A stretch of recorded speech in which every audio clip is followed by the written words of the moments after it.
don't doubt, because everything has a path, everything has its time. Because sometimes you see back and you're thinking, hey, my friend has prospered, you know, she's really working, she's doing something, and he's doing something, and you're still stuck at the same place. You just push on, don't feel bad, don't feel like you need to stop, because there's a reason why you have that drive.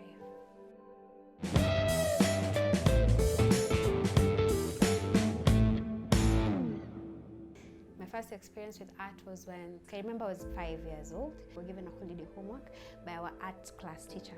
So we were given a task to go back home and draw a house. I took my book, my pencil, my rubber, sharpened my pencil very well, sat in a very comfortable place.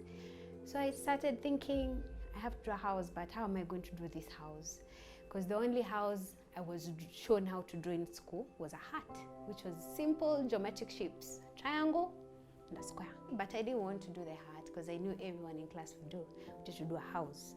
So I went outside, looked at where we used to live, and I thought, well, this is serious. And I remember that time, my late dad, was just there around, just looking at me, thinking, what's wrong with my kid here?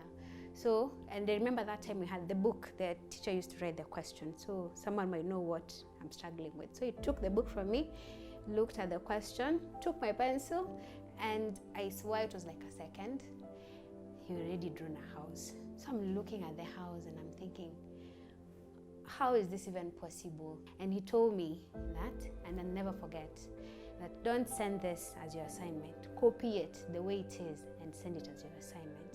And I was thinking, see, just give it out because, you know, I'll be there, I'll be top #1. So he told me, no, copy it, send it, and it should be better than mine. So I sat, looked at it, and I'm thinking, why is your triangle like this? You know, why is your square like this? But that day, I realized that shapes can be manipulated. That's what I learned on that day. It doesn't have to be a square or a rectangle the way we were taught. You can manipulate it the way you want. But later on, I realized that I actually learned perspective on that day because he drew a house where I could see all 3 angles of the house. And I was impressed. And since that day, I just had that passion for building. So my primary school went like that. So during holidays, we had this channel on TV called Art Attack. It had an artist, I remember his name was Neil Buchanan. He used to wear a red jumper. It was very bright and it was an Art Attack. So in his show, he had 3 segments. The first segment is you copy whatever he does, like maybe paint or draw or something. The second segment is he takes anything. It could even be all this, but create an art piece below. But you won't realize it then because the angle is like eye view. But after it's finished from the top view, it's something nice. Then there was the third segment where you used to do you create like a 3D object of something with the cheap things that you get. So out of all those 3 sections, the only one section that I liked was the last section because we used to create big things. Like they would tell you, this time we're making a dinosaur foot, but we are using cardboard and plasticine and, you know, things I would actually use without any hesitation, things that are around. So I used to tell my mom, please just give me this. Trust me, I'm going to bring you something good. So she goes, she's like, these things are expensive. Why do you need it? I'm like, just mom, just give me a benefit of a doubt. So I used the paints, I used everything. I replicate the same thing that Neil used to do. I replicate it the same way. But I wish back then I had a camera or something. I would have shown you, but my mom is my #1 supporter since then. So now, before all this, I have to start with my computer. So this is a client who wanted a crucifix in her house, a small altar.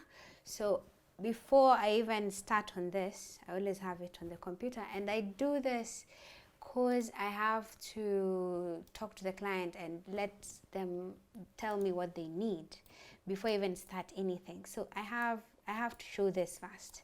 I use a lot of computer aided work to create these pieces because I use like Blender, ArchiCAD, Twinmotion. There's so many apps that I use just to create this kind of concept so that I can show to the client before I even start on this. We agree.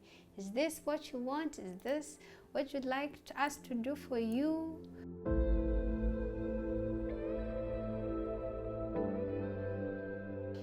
So I continued, I finished my high school, and then you have this one leap year. I think nowadays people don't have it. This 1 year where you're free figuring things out until you're called in university.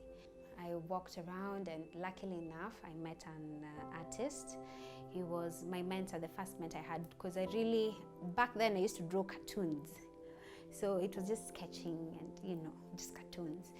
And I wanted them to look real. I wanted them to feel real and feel like this feels like this is it, because there are people who do it. And then I'm like, I need to look for someone who can help me out, but luckily I got someone. He taught me how to do some pencil work. I have something here.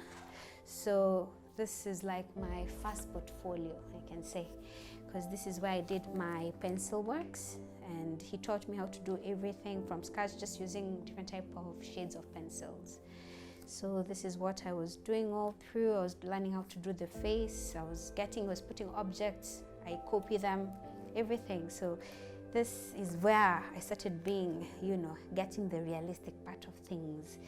So I did a whole lot of this, and I loved it, and I was more curious about other things.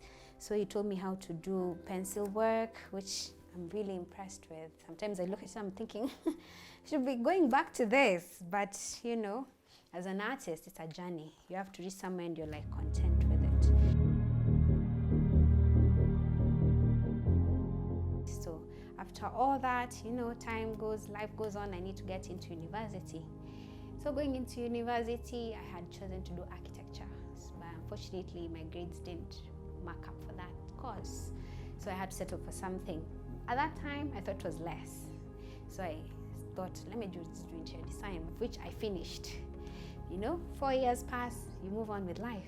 So I hustled for a while looking for a job, an interior design job. It's kind of difficult because it's a new kind of venture in Kenya. So I tried my best. I tried to look here, there. I didn't find. But I remember there's one time I went to an interview. But it's like a biashara that they do interviews. So she told me, you go back home, create a portfolio. I don't know what the hell is a portfolio. So I came back home. Of course, thank God for Google and YouTube. I had to learn, I had to do all these things, and I thought I need to have a portfolio. In a week, I have to do 3 paintings. So I pushed myself for like 6 weeks. So I was just busy in this room, just painting.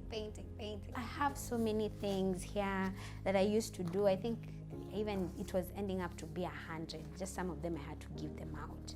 So after doing this, I was able to even talk to some people. I was even able to go to art events, because now I have something to show. You can't go to an art event and you're like, I'm an aspiring artist, where's your work? I don't have anything. So I was able to go with this, showcase to people. So I got to be able to meet a graffiti artist who showed me some things here and there. I went and learned how to do relief art, which is like cross-section of sculpting, of which it's done on most of my walls here at home.